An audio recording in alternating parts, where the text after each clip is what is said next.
Welcome back to AFTV. Big win for the Arsenal, 2-0 against Sevilla. Comfortable stuff, Nick. Yeah, and it's this whole season, our performances and our results haven't really tallied up. We had a well-fought game and actually played reasonably against Newcastle. Didn't get a result. Played not so great today with spells of brilliance and managed to get 2-0. But Not so great today? I think overall, it's difficult. It is the performance. I still think that we're a little bit flat. I'm not complaining because we got 2-0. And like I say, the moments of oh wow, he's done really well there, ended up in a goal. And then the moments of most of the game is should have slipped that pass there. Maybe should have shot quicker. Maybe it was you go listen to the if you just listen to the watch along more than watch it, you're probably going to hear more ums and ahs than you're going to hear praise. Sure. Yeah, I hear what you're saying. I forgot I needed the mic.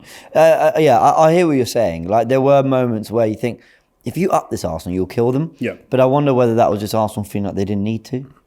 I don't think it's Arsenal feeling like they don't need to. I don't think that they're going to be that arrogant this season. We've really been beating teams 1-0s and 2-0s and stuff like that for a lot of the season. Even when we lose, it's been tight results. I think there's definitely an issue.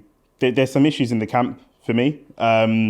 Because we play very flat, we play very, very one note, and there's lots of opportunity for us to take it up a level, and we're just not quite doing that. Sorry, Nick, this is really surprising me. You said issues in the camp, you said we weren't that good today. Like, Arsenal, I think Arsenal just did what they had to do, and I think we've got another Premier League game, then we've got international break, then we've got a lot of football to play. Like, I don't know, it felt more deliberate than it did feel like a barrier they couldn't get past. I think today did feel deliberate. I'll agree with you on that. But then I think there's other games where it felt less deliberate. Oh, for sure. And we've scraped through before. So maybe it's some of the hangover of those games that's weighing on me a little bit. And just the way the squad's being managed. Do you know what I mean? I want to be seeing more rotation. As soon as we go 2-0 up, we think the game is pretty much wrapped up, barring anything crazy, barring a set piece for a penalty. But even that, we think that we can probably live with. And, we don't see the changes until very late. That tells me that maybe Arteta doesn't have complete faith in his team. We've got a player like Saka that's going down injured 2-3 times every game at the moment, and still he will not bring on a Reece Nelson. He will not bring on a different player. So that tells me that actually the confidence isn't there, and that there are some parts of the game today that weren't deliberate at all. Fair enough. Look, Nick, we sat here, we did Tactical Insight a few weeks back on the channel, really enjoyed it. A lot of the comments did too. Thank you for everyone for your support on that. But, I'm interested in your thoughts tactically, because what I'm noticing is Declan Rice, Granit Xhaka, when he played off the ball, he'd be close to the number 6.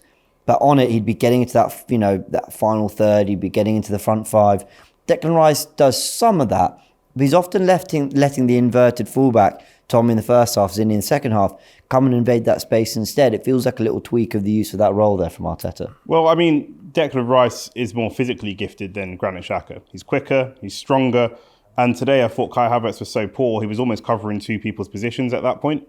And the players, we saw how they gathered around Kai Havertz when he scored. Obviously, they know that he's struggling, but there's a reluctance to really bring him into play because often they're giving the ball away. But I think, Kai Havertz he's a Rolls Royce in that midfield. No, it's not Kai Havertz. Whoa, Declan Rice is a Rolls Royce in that midfield. Nearly about to do that. What? Yeah, Declan Rice is unbelievable. And like I've said before, man of the match or borderline man of the match performances every time he steps on the pitch, even when we lose, he's a standout player. And like I think you said before, in every game at every level, he's just such an amazing player. So we're able to take that liberty. We're able to, he can mop up for maybe some other people's mistakes, and you always feel so calm when he's there. And that's it. When you've got players that have that quality, you're able to be much more tactically versatile around them. And we need more of those types of players across the pitch. Yeah, completely agree. You touched on man of the match performances from Rice. So finally, who is your man of the match from that game? Because even if it didn't get to the levels you hoped, a lot of players did a lot to claim that award. I think,